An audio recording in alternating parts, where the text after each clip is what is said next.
शान्ति। ब्रह्माकुमारी ईश्वरीय विश्वविद्यालय नेपालको प्रस्तुति ईश्वरीय जीवन एवं स्वपुरुषार्थ विषयक श्रृङ्खलामा यहाँहरूलाई हार्दिक स्वागत गर्न चाहन्छु। आजको यस श्रृङ्खलामा हामीहरू अबको समय बाबाको यज्ञ कसरी चल्छ, ब्राह्मण आत्माहरूको पुरुषार्थ कसरी अगाडि बढ्छ, के गर्न पर्छ भन्ने विषयमा विशेष चर्चा गर्नेछौँ। आदरणीय महानुभावहरू, गीतामा भनिएकै छ, जे भयो अति राम्रो भयो, जे हुँदैछ तो झनै राम्रो हुँदैछ र जे हुनेवाला छ तो पनि सबैभन्दा राम्रो हुनेवाला छ। यही परम सत्यलाई मानव आत्माले जीवनका हरेक घुम्तीहरूमा, चुनौती र बाधाहरूमा सहर्ष स्वीकार गरी निरन्तर जीवन पथमा अगाडि बढिरहनु पर्दछ। फेरि पनि जीवनका हरेक मोडहरूमा जहाँ अभावहरू खड्किरहन्छन्, साथहरू छुट्छन्, शक्तिहरू सुस्ताउँछन्, त्यति बेला अब के हुन्छ, कसरी चल्छ भनेर जीवनमा प्रश्न खडा हुनु स्वाभाविकै हुन्छ।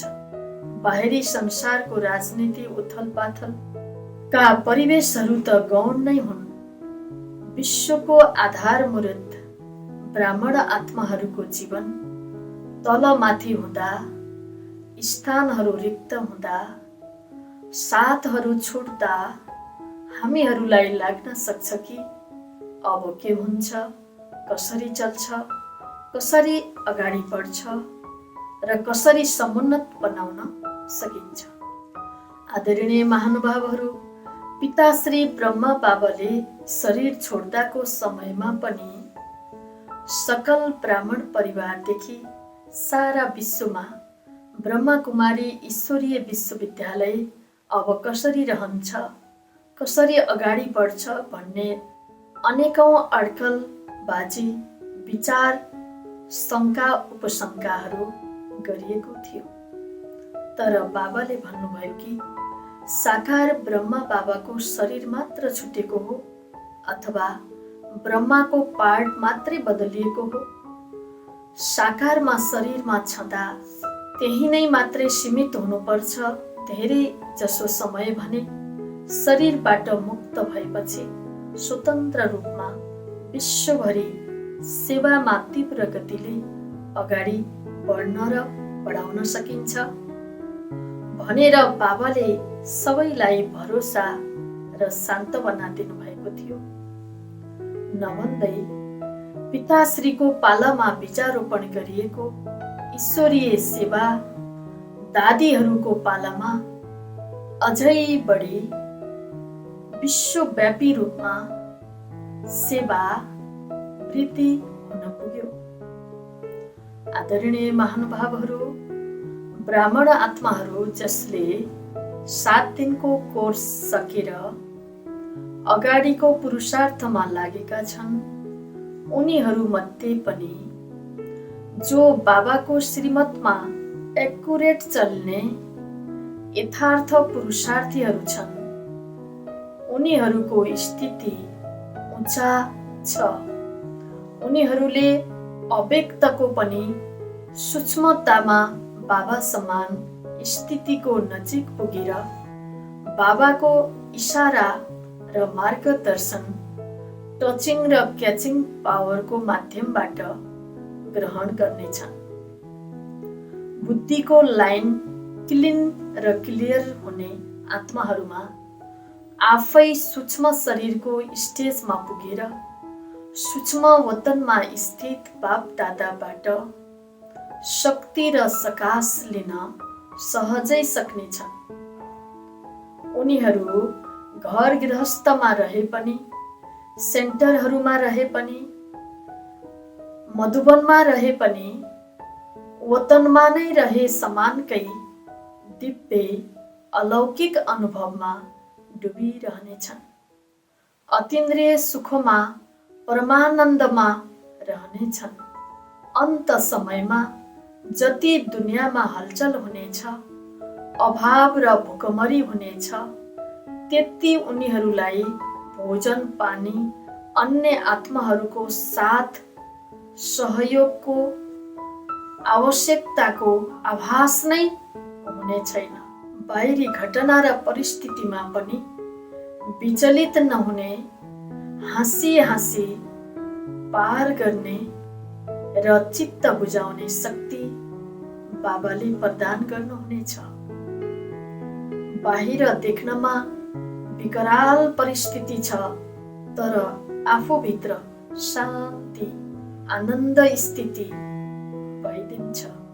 साधारण पुरुषार्थी र कमजोर पुरुषार्थीले प्रेम र विश्वास लगनपूर्वक बाबाको हात नछोडी आफूभन्दा शक्तिशाली ईश्वरीय परिवारको अथवा यज्ञको मद्दत लिएर जीवनलाई अगाडि बढाउँदै लैजानु पर्छ। त्यसै गरी शक्तिशाली आत्माहरूले कमजोर आत्माहरूको लागि गले लगाएर साथ लैजानु परम कर्तव्य हुनेछ।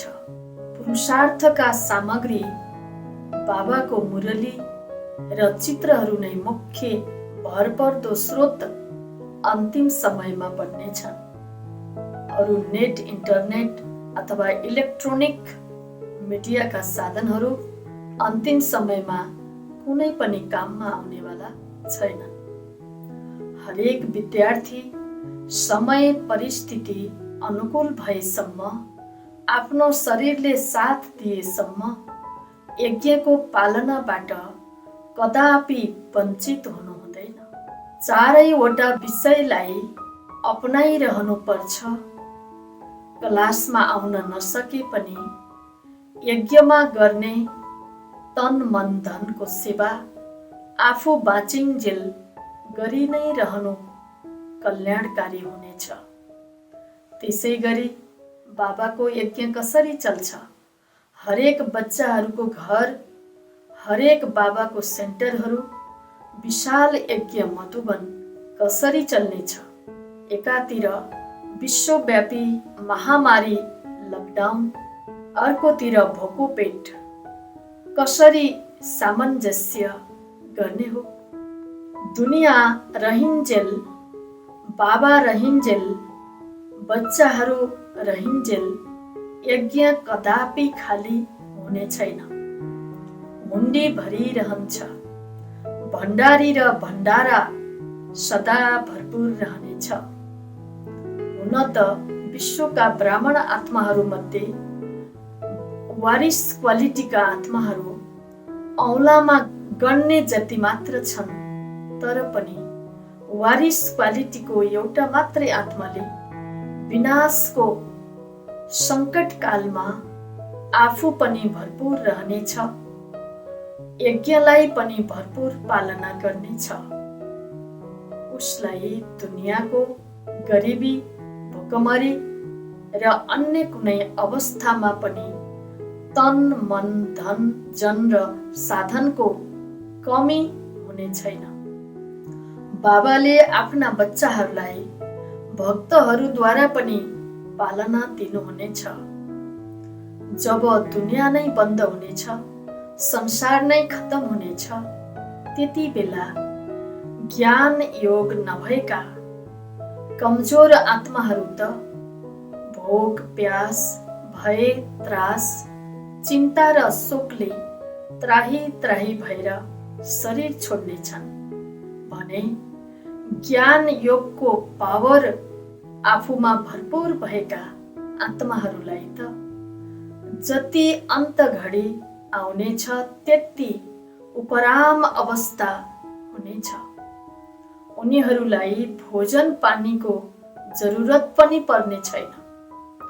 जसले अहिले ज्ञान अमृत रस पान गर्यो, बाप दादालाई भोग लगाएर यज्ञप्रति पहिलो हिस्सा भाग लगाएर जीवनभर यज्ञमा सेवा गर्दछ, त्यस्तो आत्मालाई आपतकालीन समयमा अन्तसम्म उसलाई भोको बस्न पनि पर्ने छैन र बाहिरी दुःखको सेक पनि लाग्ने छैन।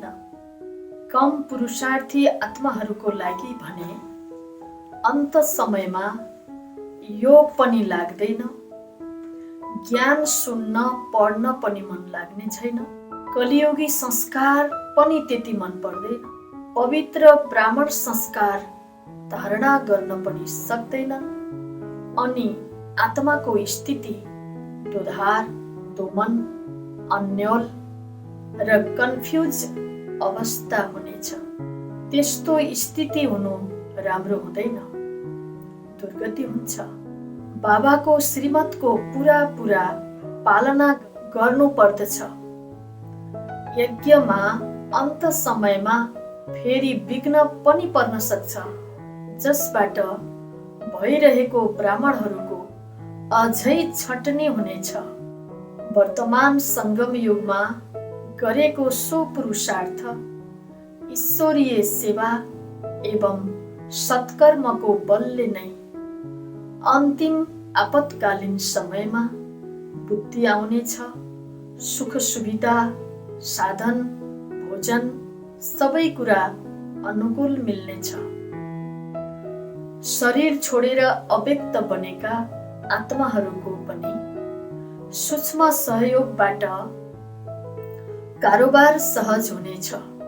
मधुवनदेखि अन्य स्थानहरूमा पनि अरू पनि जो आत्माहरू निमित्त छन्, कोही अनन्य महान छन्, तिनीहरूकै मद्दतबाट यज्ञ अझै राम्रोसँग सुचारू रूपले सञ्चालन हुनेछ, कुनै पनि कमी रहने छैन।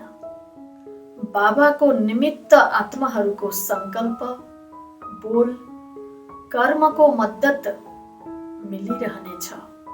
पटक पटकको महामारी र सङ्कटले विश्वका मानिसहरू आक्रान्त हुँदै जानेछन्। कतिको समय प्रति समय मृत्यु पनि हुनेछ।